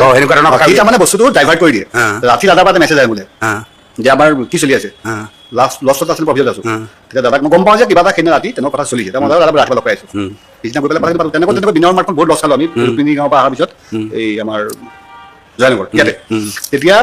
লাষ্টত ফাইনেলি আমি ডিচিশ্যন ল'লোঁ যে জুবিনদাও ক'লোঁ যে এখন বন্ধ কৰি দিওঁ, জেগাটো আমাৰ যদি ৰিলায়েন্স মাৰ্টখন আছে আমাৰ নচলে, আৰু আমি আমাৰ মেইন বস্তুবিলাক ভেজিটেবলছ হ'ল বইলৰ লগত সদায় বহে, চ' আমি এটা ভাল জেগাত আমি কৰিম, ঠিক আছে তেনেকুৱা ভাল জেগা খালি কৰিম, কিন্তু সেইটো বন্ধ কৰি দিওঁ আমি, মানে পথাৰ আমাৰ বজাৰ আমি সেইটো বন্ধ কৰি দিওঁ, ঠিক আছে দাদা। বন্ধ কৰি দিয়াৰ আপোনাৰ ঠিক এমাহমানৰ পিছতে সিদ্ধাৰ্থ ফোন আহিছে, তাৰপৰা সিদ্ধাৰ্থ কৈছিলোঁ যে তই আমাৰ অফিচত যাবি, তই গৈ বৃন্দাবন মাৰ্টত হিচাপটো চাই ল'বি ভালকৈ, তাত কি হৈছে কি লছ কি প্ৰফিট চাই এই জানো আপুনি আছে মই কি চাওঁ, মই সেইটো নহয় চাই ল'বি, যিহেতু জুবিন গাৰ্গক গোটেইখিনি জমা দি হেৰি কৰিব লাগিব, কি নাচাই কিন্তু দেই, তাক মই 3-4 বাৰ গ'লোঁ, কি নাহিলে। তাৰপিছত এদিন কি ফোন কৰিলে, ফোন কৰি পেলাই ক'লে হেৰি জানো এই চিনেমা কৰিবলৈ পইচা পাতি নাই হাতত, পইচা পাতি দিব পাৰিব নেকি, তেতিয়া মই পইচা পাতি দিব পাৰিব মানে আমাৰ দেখোন লছে হ'ল, হ'লে মিলাব লাগিব, জুবিনৰ পইচাটো আমি কিয় নিদিম, তেনেকৈ কৈ পেলাই বংকিমদাৰ লগত কথা পাতিলোঁ, যিহেতু মই দিব পৰা অৱস্থাত আমি জানেই মই ইমান পইচা দিব নোৱাৰিম, বংকিমদাৰ কথা বংকিমদাক ক'লোঁ যে বেলেগ কিছুমান আমি মিলাই ল'ম, এই কামটো পইচা জুবিনক ঘূৰাই দিওঁ নেকি, ঠিক আছে তেনেহ'লে ঠিক কথা পতা। আমি জানুৱাৰী 2 তাৰিখে 25 জানুৱাৰী 2 তাৰিখে আমি জুবিনদাৰ জোনালী ঘৰত গৈ চেক দুখন 20 লাখ দুখন চেক দিছোঁ। দাদা সেইদিনা ফোন কৰিছে আৰু তই পইচাটো ঘূৰাই দিলি যে কিয়, মানে কি দোকানখন আৰু নকৰ নেকি, তেতিয়া মই ক'লোঁ যিহেতু অলপ বেছি ক্ল'জলি কথা পাতিব ভাইটি, বংকিমদাই অলপ বন্ধু টাইপ অকণ মই ক'লোঁ যে তোমাৰ সিদ্ধাৰ্থে কিবা পইচা লাগে এটা চিনেমা বনাবৰ কাৰণে, দাদা অলপ খং কৰিছে, মোৰ চিনেমা বনাবৰ কাৰণে পইচা নাই নেকি, তাৰমানে জুবিন গাৰ্গে কোৱা নাই, সিদ্ধাৰ্থ নিজে কৈছে, মই কৈছোঁ কি চিনেমা বনাবৰ কাৰণে পইচা নেকি, মোক কৈছে, মই কৈছোঁ পইচা আছে আপোনাৰ চাগৈ, কিবা এটা দৰকাৰ হ'ব আপুনি সেইখিনি কৰি লওক, আপুনি যদি ইনভেষ্ট কৰি আপোনাক ঘূৰাই দিছোঁ, আমি যদি আকৌ কৰিম আকৌ দিব, আপুনি বা আকৌ থাকিব, আপুনি আছে বিনা আমাৰ আমি তিনিটাটো আছোঁ, পইচাটো আপুনি কামত লগাওক, কাৰণ এতিয়া যদি বন্ধ হৈ আছে। তাৰপিছত তেনেকুৱাই আৰু তেনেকৈ ঘূৰাই দিয়া হ'ল। তাৰপিছত সিদ্ধাৰ্থ ফোন কৰি ক'লোঁ যে পইচাখিনি ঘূৰাই দিলোঁ দেই, তই চাই ল'বি চেক টেকবিলাক ঠিক আছে মই কৰি ল'ম, তেনেকুৱা কথাবিলাক ধৰক। আৰু মই বহুত বস্তু শুনো কি কাৰোবাক কৈছিলে বোলে, কোন আছিলে কাৰোবাক কৈছে আৰু যে জয়ন্ত কাকতিক 3 মাহৰ ভিতৰত মই জুবিন গাৰ্গৰ পৰা নাইকিয়া কৰি দিম, জুবিন গাৰ্গৰ ওচৰৰ পৰা, তাৰমানে বাঘ যদি তাক লাগে,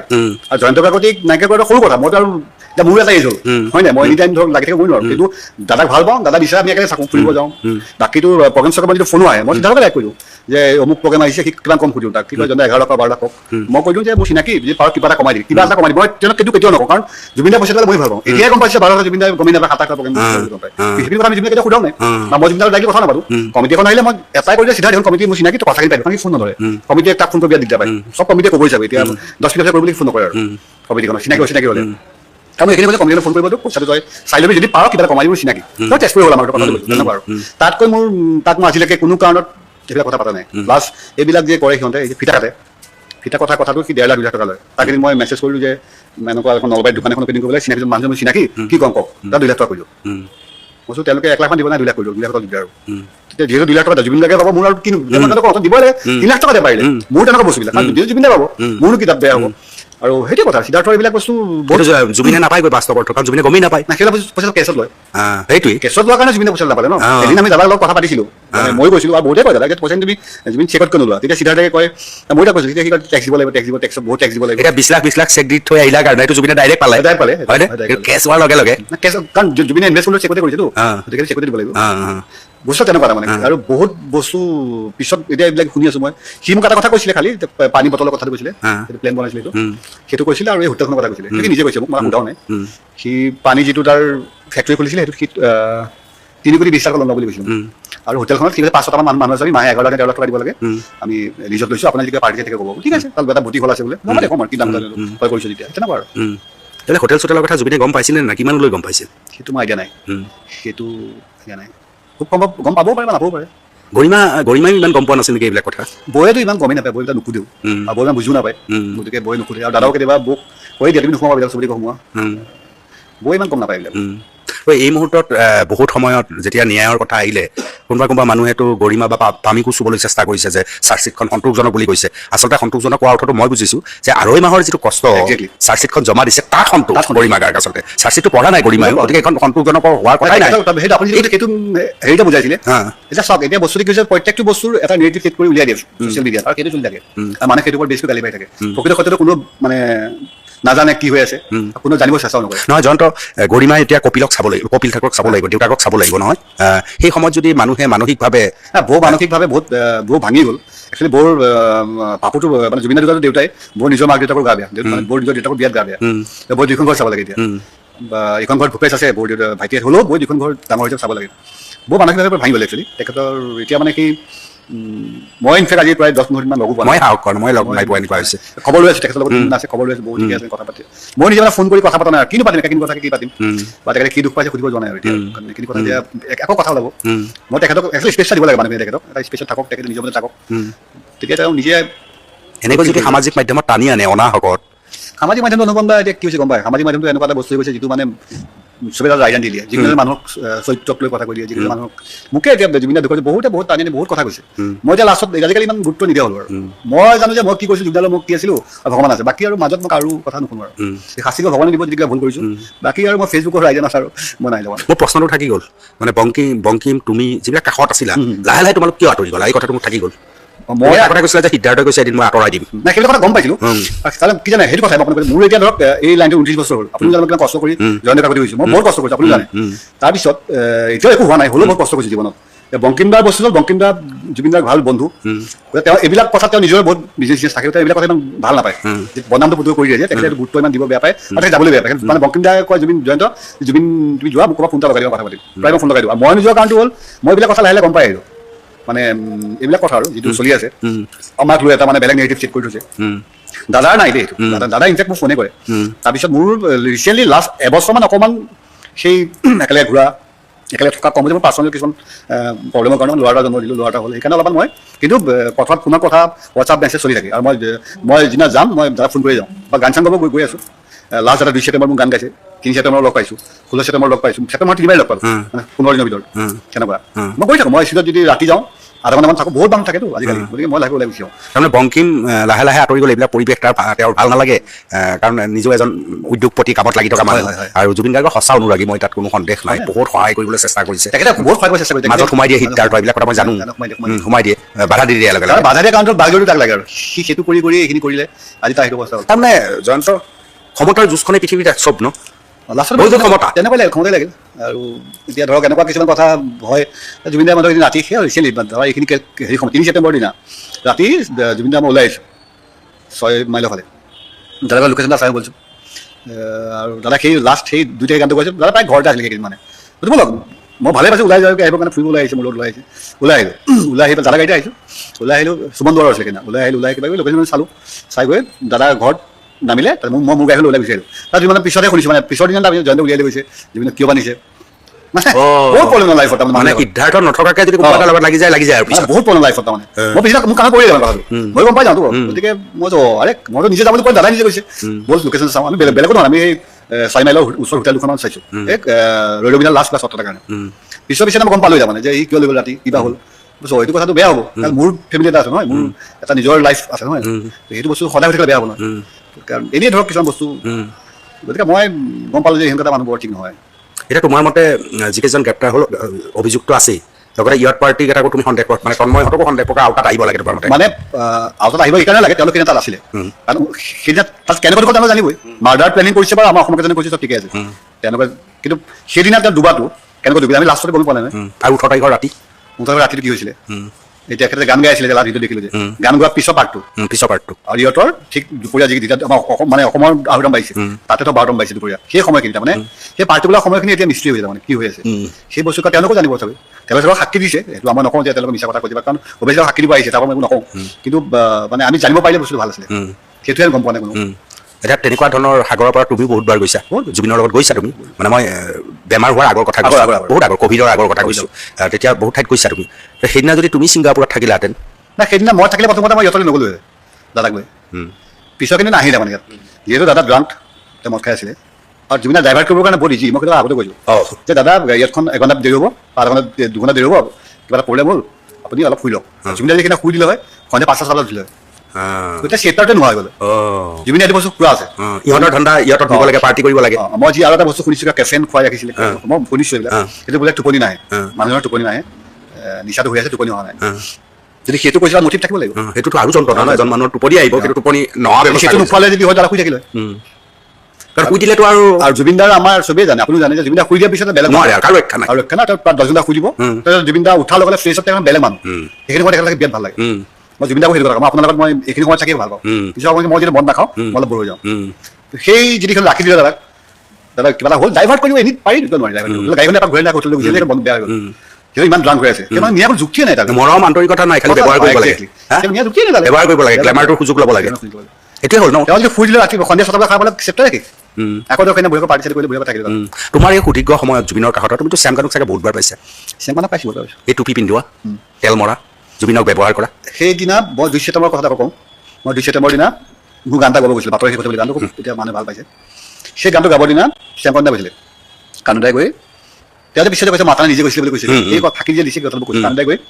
দাদাক মানে একদম পুৰা অকল ছিংগাপুৰৰ কথা আৰু 17 তাৰিখে যাবি 17 তাৰিখে অমুকটো কৰিবি 19 তাৰিখে পাৰ্টি আছে কিবা এম্বেচিৰ লগত 19 তাৰিখে গান গাবি 19 তাৰিখে আকৌ এম্বেচিৰ লগত মিটিং আছে 20 তাৰিখে গান গাবি 21 তাৰিখে গুচি আহিবি মানে এনি টাইম অকল সেই পাৰ্টটোৱে কৈ আছে লাষ্ট দাদাৰ বাইকটা লাগে মানে বাইকটা দে মই দিব লাগে দাদা সেইদিনা দিয়া নাই দাদা বাইকটো দিছে লাষ্ট 16 তাৰিখে সেই তাকো বিশালৰ ঘৰতে দিছে I am coming to Singapore বুলি বাইকটা দিছে আছে ফেচবুকত সেইটো দাদা 16 তাৰিখে দিছে কিন্তু এইটো তুমি জানা বহু সময়ত শ্যামকানুক এৰাই চলিছিল কিন্তু জুবিন গাৰ্গ আহিলে কামোৰে সেইটো আছে হয়নে নহয় কোৱা বহুত সময়ত এৰাই চলিছিল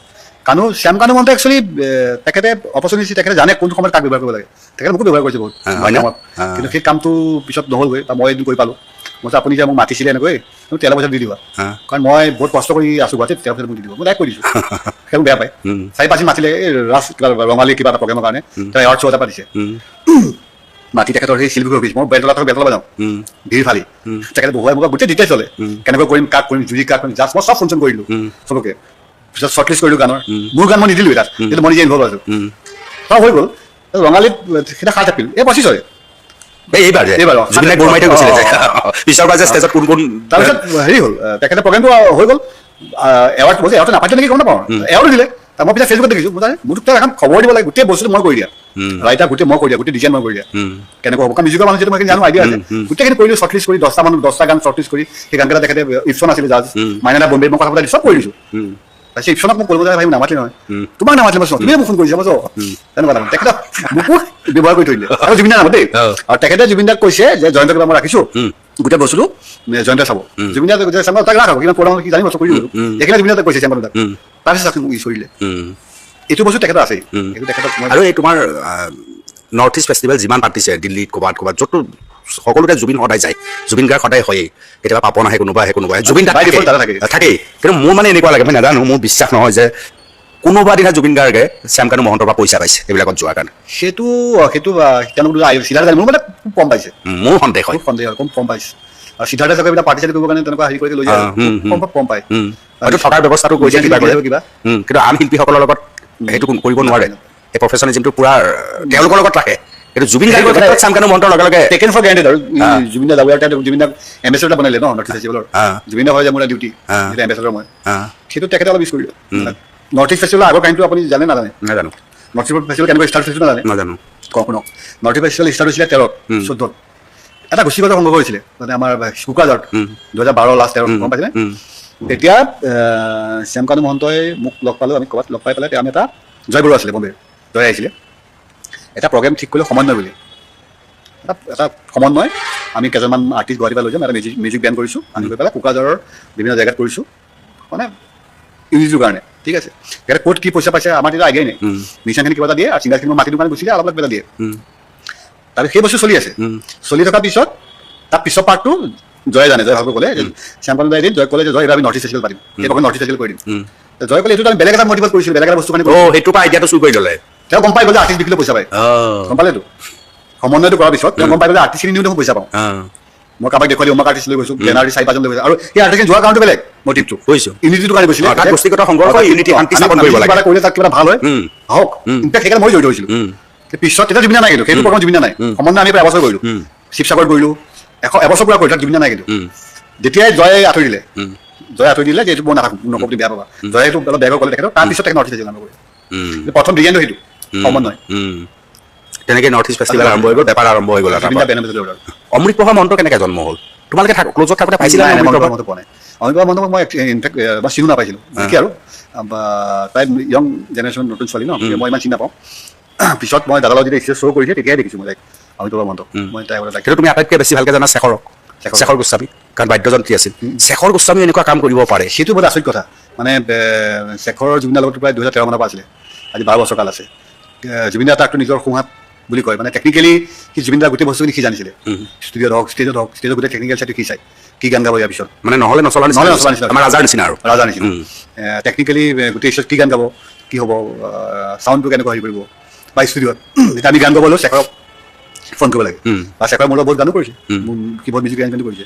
মই নিজে মানে এতিয়া আচৰিত হৈছোঁ যে সেইখিনি মানুহে এইটো কাম কেনেকৈ কৰিছে সেইটো চাৰ্চিটখনত কি ওলাইছে অকণমান জেং আছিল চাগে আগৰ পৰাই ক'ৰবাত তোমালোকৰ চকুত পৰা নাছিলে নে মোৰ চকুত বহুতে কয় প্ৰয়োজনতকৈ সি অলপ বেছি কৰে বেছি কাষৰ মানুহ যেন দেখুৱাবলৈ যায় কোৱা শুনো সেইটো একচুৱেলি কৰে বুলি মই শুনিছোঁ বা 2000 আমাৰ কেনেকুৱা আমি শেখৰ দাদা বুলি সন্মান কৰা বহুত পুৰণা মিউজিচিয়ান হিচাপে প্লাছ সিও জানে জুবিনৰ লগত মোক ৰিলেশ্যনশ্বিপ আমাৰ ভাই পকাই লাগে সি সেইকাৰণে চিধাৰটো ইনফেক্ট আমাৰ লগত কিয় কাৰণে সি জানি একেটা মানুহ কৰিব নোৱাৰো আৰু মোৰ কাৰো খাটিব দৰকাৰ নাই যিহেতু মই জুবিন দা ভাল পাওঁ সিমানেই আৰু তেখেতক মই জানো তেখেত সৰুৰ পৰা তেখেতৰ গান চাইছে তেখেতৰ গান গাইছে মই ধন্য তাতকৈতো মই আৰু বেছি একো নাই গতিকে তহঁতে মোক যেতিয়া আজি কিবা অথবা বিচাৰ তই দে গতিকে মই সেইটো বস্তু আমাৰ লগত ইমান মোৰ লগত এতিয়া জুবিন গাৰ্গক আমি যেতিয়া তাহানিৰ পৰা পাইছোঁ তেতিয়াৰ পৰা পাইছোঁ তুমি তেতিয়া তেজপুৰত আছা তুমি তেজপুৰত আহাই নাই তেতিয়াৰ পৰা আমি জুবিন গাৰ্গক কোৱা জুবিন গাৰ্গৰ কাষে কাষে যিবিলাক মানুহ আছে সেইবিলাক মানুহ আমি স্তৰে স্তৰে বহুত মানুহক দেখিছোঁ ইমাহীন আমি দেখিছোঁ তাৰ ভিতৰত মই কিন্তু কোনো দিন মই সন্দীপন গাৰ্গৰ নামেই শুনা নাছিলোঁ কেনেকৈ কি আচলতে একদম সঁচা কথা ক'লে আজি মই সন্দীপনক মই চিনি নাপাওঁ আজি মই তাৰ ফেচবুক দেখি পোৱা নাই মই জানো কি সন্দীপন জুবিন দা খুৰা কৰা হয়তো বাহিৰত পৰিছিল চাগৈ ডিএছপি হ'ল মই ইমানখিনি লাগে জানো তাকো মই কোৱা নাই মই মনক চিনি পাওঁ মন জুবিন দা ভাইক সেইটো ময়ো চিনি পাওঁ মই আজি 14 মানৰ পৰা জুবিন দাৰ লগত আছে জানো তাক জানো খুৰা কৰা বুলি জানো মনৰ গোটেই ফেমিলি জানো মই সন্দীপন গাৰ্গক একদম বিশ্বাস কৰক জুবিন দা দাদাৰ মুখত শুনো তেওঁ ভাইটিটা ডিএছপি ঠিক আছে ইমানখিনি মোকো কৈছে সি এবাৰ নাই দুবাৰ মই কিন্তু পাৰ্চনেলি জুবিন দা সি আহি থাকে চাগৈ আৰু সেইদিনা যোৱা নাই তেনেকুৱা হ'ব পাৰে সন্দীপন আহি যোৱা নাই মই লগ পোৱা নাই মই তাৰ ইনফেক্ট ফটোখন মই এইবাৰ দেখিয়ে গম পাইছোঁ এই Sandipan Garg face to face মাৰিছিলে এক মিনিটৰ কাৰণে লগ পোৱা নাই এতিয়া তোমাৰ কোনোবাই কাৰোবাক দুখ দিছে কোনোবাই চফ্ট কৰ্ণাৰ ৰাখিছে চব ঠিক আছে কিন্তু পৰৱৰ্তী সময়ত কি হ'ব এতিয়া ন্যায়টো বাদ দি জুবিনৰ কথাবিলাক কি হ'ব এই যে আৱেগ এই যে কোমল মনৰ মানুহটো এই যে কাৰো প্ৰতি আক্ৰমণ মনোভাৱ কেতিয়াও ৰখা নাই গালিও ভালকৈ সি দিয়ে পোৱা নাছিল মই যিমানখিনি জানো গালি চালি দাদা নিদিয়ে একোৱেই নাই আৰু ইমান সৃষ্টি সেই ঘৰকেইটাতো তোমালোকক বহুত আমনি কৰে, মোকতো তোমালোকক বেছি আমনি কৰে। ঘৰটো এতিয়া মই যোৱাই নাই সেইফালে, কিনা মাজতে গৈ আহিছিলোঁ, দেখিলে বেয়া লগা হৈছে। সেই ঘৰটোত জুবিন দাই বহুত সময় কটাইছে, বা আমাৰো বহুত তাত দিন গৈছে, মানে কাৰ সময়ত আমি তাতেই আছিলোঁ, গতিকে ৰাতি 3-4 আমি তাত থাকোঁ, দাদাক ৰাতি খুৱাই আনি গুচি আহোঁ,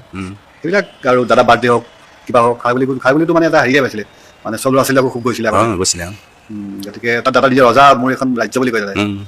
মানে নদী পাৰত। সেইবিলাক বস্তু এতিয়া কি হ'ব ভাবিলেই বেয়া লাগে। কি হ'ব ঘৰটো চাগৈ এতিয়া বৈ বনাব চাগৈ, আৰু কিবা অলপ কৰিব লাগিব। মানুহগৰাকী কিমান চম্ভালি, সেইটো ঘৰত থকাটো এতিয়া দিগদাৰ হ'ব, বহুত ডাঙৰ ঘৰ। আৰু দাদাৰ সপোন আছিলে ঘৰটোত গৰিমা বৰমা দেউতা, পামী আমাৰ মামন, বৌ দেউতাক, মানে কি পাপু আমাৰ দেউতা, একেলগে থকা প্লেন কৰি পেলাই ঘৰটো ডাঙৰ বনাইছিলে। আমি এটা সময়ত একেলগে থাকিম। কেনেকুৱা অনুভৱ ন, গোটেই পৰিয়ালটো আমি একেলগে থাকিম। সেইবিলাক এতিয়া এটাই কথা যে সৃষ্টিখিনি আমি জীয়াই ৰাখিব লাগিব, জুবিনদাৰ সৃষ্টিৰাজিখিনি য়ং জেনেৰেশ্যনে জীয়াই ৰাখিব লাগিব। এটলিষ্ট চবেই গানবিলাক গাব লাগিব, কিছু গাই আছে চবেই। দাদা মোৰ এটা বস্তু এতিয়া বহুত আমনি কৰি, দাদা চৰিত্ৰক লৈ বহুত কথা কিছুমান উত্থাপিত হৈছে। সেইটো বস্তু আমি জুবিন গাৰ্গক, এতিয়া আপুনি জুবিন গাৰ্গক কিয় চিনি পাইছিলে, মই জুবিন গাৰ্গক কিয় চিনি পাওঁ, জুবিন গাৰ্গক কিয় আছিলোঁ, সেইটোৱে মেইন কথা।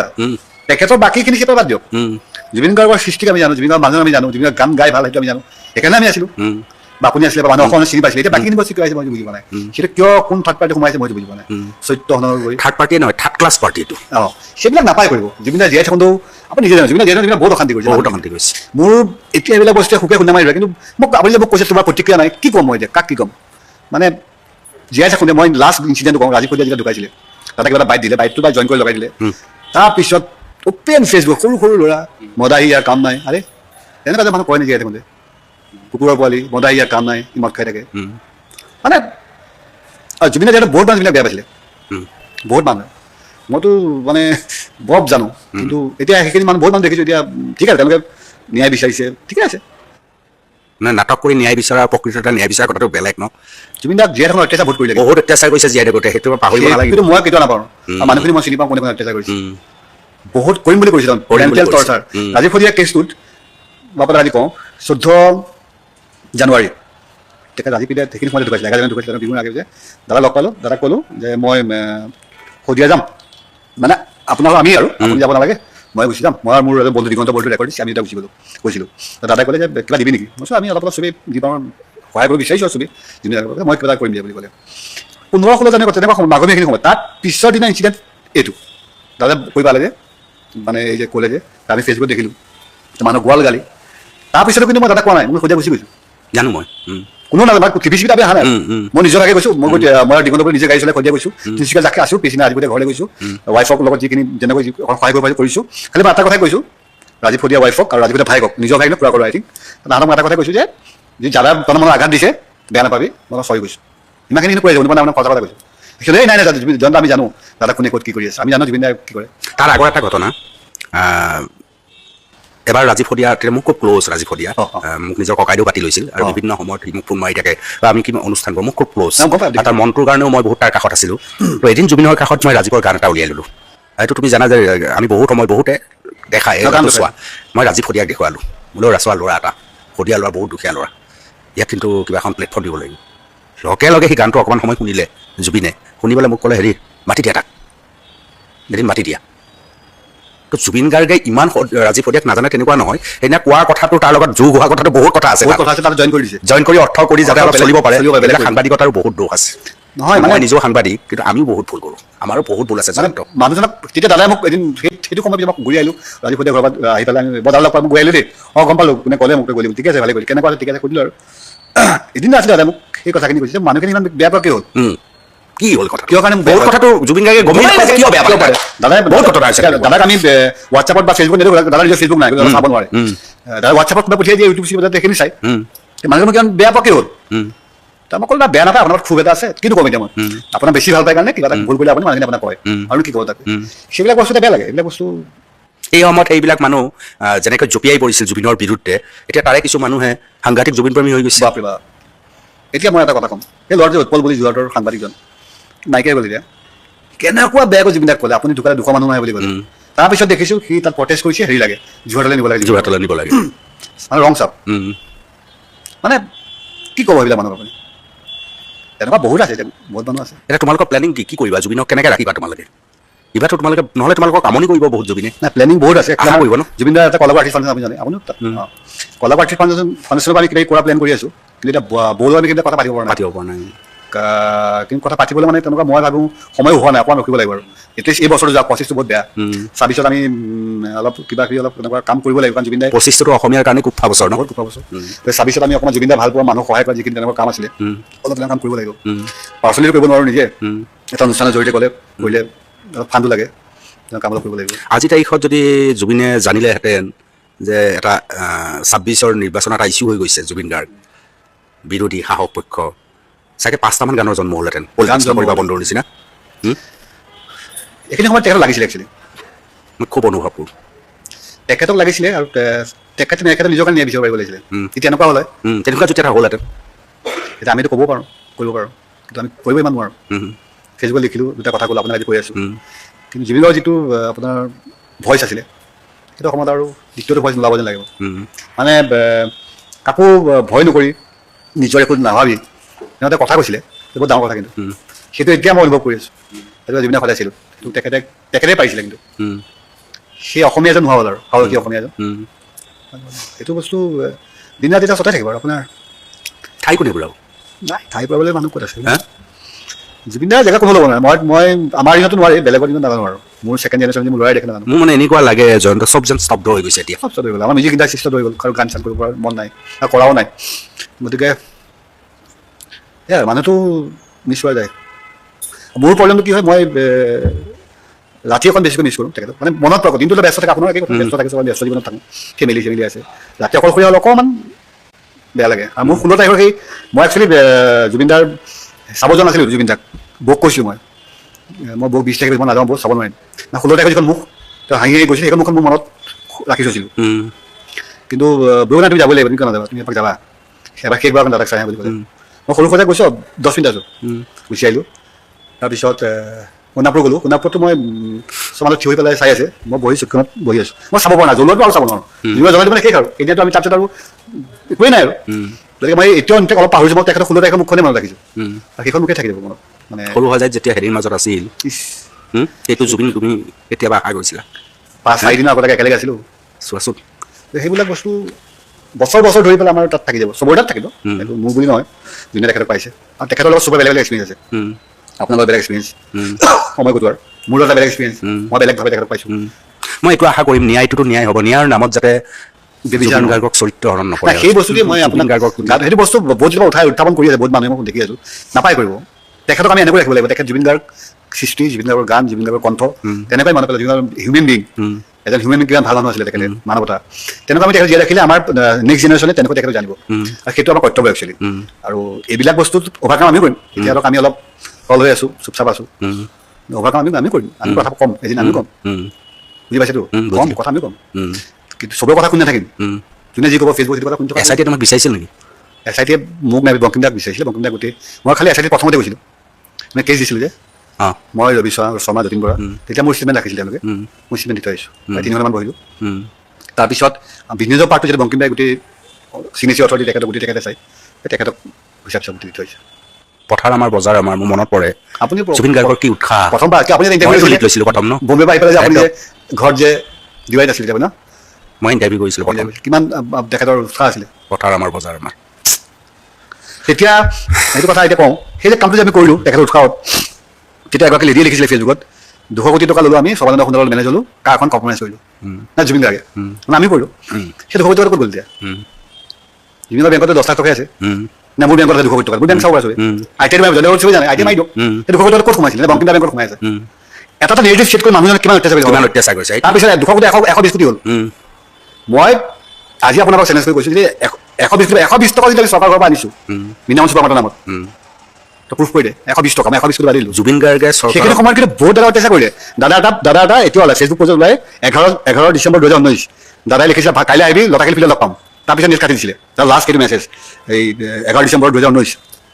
এইটো কথা সেই কথাটোৰ পিছত প্ৰত্যেকবাৰ দাদা কা বিনা মাৰ্ক কৰিলোঁ আমি কা কৰোণাবিলাক চেজ হ'ল প্ৰত্যেকটো এই যে আকৌ যে ওলাই যে মেমৰিয়েল কিছুমানে শ্বেয়াৰ কৰি দাদা টাটা মাষ্টাৰ কৰে জানো অত্যাচাৰ বহুত কৰিছে এতিয়া মানুহ কান্দি নিয়া বিচাৰি লাভ নাই এতিয়া তোমাৰ জুবিন গাৰ্গে হিমন্ত বিশ্ব শৰ্মাক ভাল পায় খোলা ভাল পায় কিন্তু কোনো ক'ব নোৱাৰে যে হিমন্ত বিশ্ব শৰ্মাৰ পৰা জুবিনে কিবা বিচাৰিছে নাই। কেনেকৈ বিচাৰিছে যদি কাৰোবাৰ মাজুলীত গৈ মিটিঙত গৈ কৈছে ইয়াত এটা হল হ'ব লাগে। গান গাওঁতে মাজত কৈছে এই মই হিমন্ত দাক আহ্বান জনাইছোঁ বা অমুকক আহ্বান জনাইছোঁ তেনেকৈহে জুবিন গাৰ্গে কৈছে চৰকাৰৰ ঘৰত সেইকাৰণে হিমন্ত বিশ্ব শৰ্মাই জুবিন গাৰ্গক ভাল পায় তাৰপিছত ৰেঞ্জ অভাৰ লওঁতো কিমান ক'লে মানুহে চৰকাৰৰ পক্ষে গিফ্ট দিছে জুবিন গাৰ্গৰ ৰেঞ্জ অভাৰ কাৰ কমাৰ্চৰ কাৰণে চৰকাৰে জুবিনে চৰকাৰ ভাল বুলি ক'লে যে ৰেঞ্জ অভাৰ লোন আছে তুমি গমেই পালে কিন্তু মানুহ জীয়াই থাকোঁতে এইখিনি কৰিলি সেইকাৰণে তাৰমানে এটা নেৰেটিভ ইনিচিয়েট কৰিব নালাগে সেইটো ছ'চিয়েল মিডিয়াত উলিয়াই দিয়ে তাৰপিছত সেই মানুহ গালি পাই থাকে নাপাই কৰিব সেইটো বস্তু মানে জুবিনৰ বহুত হ'ল বহুত অত্যাচাৰ কৰিলে শেষত কি আহ্বান জানো কথাবোৰ ওলাই থাকে এতিয়া মোৰ এটাই আহ্বান মানে মই ধুনীয়া বেলেগক বিশ্বাস কৰিব লাগিব আমি তাক বিশ্বাস কৰিম আইনৰ ওপৰত বিশ্বাস ৰাখিব লাগিব আৰু মই ভাবোঁ যে চাৰ্জশ্বিটত তেওঁ যথেষ্ট প্ৰমাণ দিছে কেছটোৰ কাৰণে চাগৈ মই ভাবোঁ আৰু তেনেকৈ আৰু দোষী যোনেই হওক XYZ অটো শাস্তি পাব লাগে আৰু মই লগত সংযোজন কৰিম SIT যিকেইজন লোক আছে আটাইকেইজন কিন্তু অসমীয়া বান তাকেতো তেওঁলোকৰ সেইদিনা আৰক্ষীয়ে কেনেকৈ কান্দিছে খাকী পোচাক পিন্ধিলেই সকলো বেয়া তেনেকুৱা নহয় আমি 7 দিনতো গোটেইকেইজন অসমীয়া মানুহে লগ পাইছোঁ মই 7 দিছোঁ তেওঁলোকৰ জুবিন দাবলৈ আনকৈ বুজি পাওঁ গতিকে তেওঁলোকক বিশ্বাস কৰিব লাগিব আৰক্ষী খাকী পোচাকত আমি সন্দীপন গাৰ্গকো দেখিছোঁ আৰু গাড়ী চলি থকাও দেখিছোঁ এম্বুলেঞ্চ চলি থকা আৰক্ষী দেখিছোঁ সেইটোৱে ক'ব খুজিছোঁ মই গোটেই মানুহখিনিয়ে কালিপাৰা ঘৰত গোটেই দিছপুৰ থানাৰ গোটেই মানুহখিনি কেনেকৈ তেওঁলোকৰ অচিকাৰ নাম কি আছিলে আমাৰ ACP মৃণাল ডেকা পাৰ্থৰ নিজে আছে সেই মানুহখিনে কেনেকুৱা কষ্ট কৰিছে কিমান তেওঁলোকে কান্দিছে তাত আন্তৰিকতাত আমি দেখিছোঁ কান্দি কান্দি আইন শৃংখলা ৰাখিছে 15 লাখ মানুহ গোট খাই গ'ল ইফাল নহ'ল সেইদিনা মমতা বেনাৰ্জীহে কিমান অৱস্থা নোহোৱা হৈ গৈছে সেইটো বস্তু আপুনি কাৰোবাৰ কাৰণে ধন্যবাদ দিব লাগিব চেলুট দিব লাগিব হয় মানুহখিনিক চেলুট দিব লাগিব আমাৰ মানুহখিনিও সেইখিনি মানুহ আচলতে আৱেগিক হৈছে যিটো আইন শৃংখলা কোনো সন্মান জনাইছে জুবিন গাৰ্গক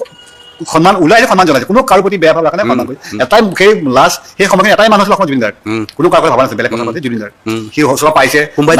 গৈছে তাত মন দিয়া নাই বা দেখিছোঁ নেদেখাকো বহুত মানুহে বহুত জুবিন দেখাই নাপালে সেই বস্তুটো একতা গোটেই জুবিন গাৰ্গে আনিছিলে সেইটো বস্তু আমি সদায় জীয়াই ৰাখিব লাগিব সেইটো কথা বহুত বহুত ধন্যবাদ জয়ন্ত থেংক ইউ আপোনালোকৰ সন্মুখত জয়ন্ত থাকিল জয়ন্তই বহুত কথা আপোনালোকক জনালে আৰু জুবিন গাৰ্গক আমি জীয়াই ৰাখিব লাগিব এইটো অন্ততঃ প্ৰত্যেকজন অসমীয়াই আমি মনত ৰাখি আছোঁ আৰু ভৱিষ্যতলৈ ৰাখি থাকিম এই কথা বতৰাখিনি কেনে পালে